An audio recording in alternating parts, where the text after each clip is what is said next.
Whatever you think about Ron DeSantis, he's a hero on one subject that matters a lot.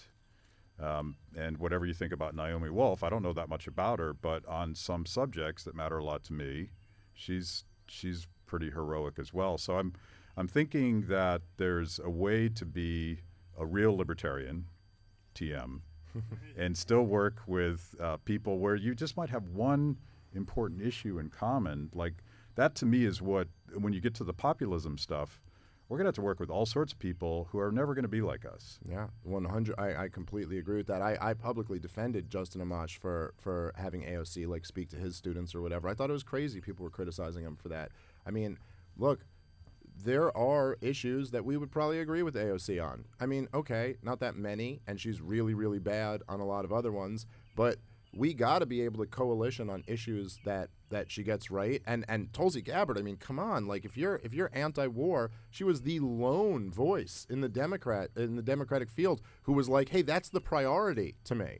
And she was far from perfect on a whole list of issues, but you know, let me say with the DeSantis one particularly, I think there's a real risk for libertarians who don't give him his credit.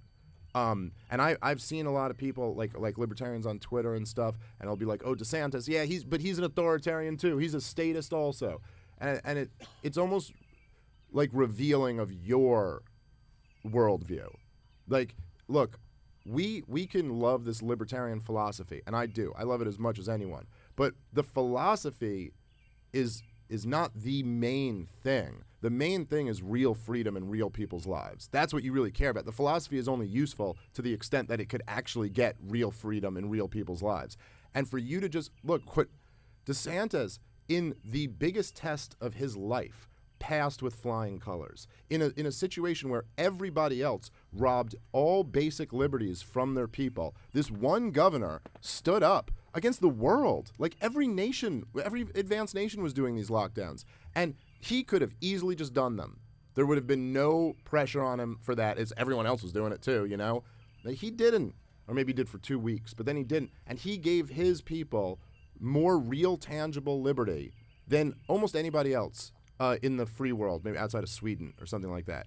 And if we're just going to ignore that, like that doesn't matter, then you're revealing of yourself like, oh, you don't really care about real liberty in real people's lives. You care about your little philosophy and being, I get a 100% A+ score on my ANCAP test or whatever. And that's like, so you could still criticize him for other things. He's bad on a lot of other issues. But to not at least give him his credit for that, I think it's a risk to our movement.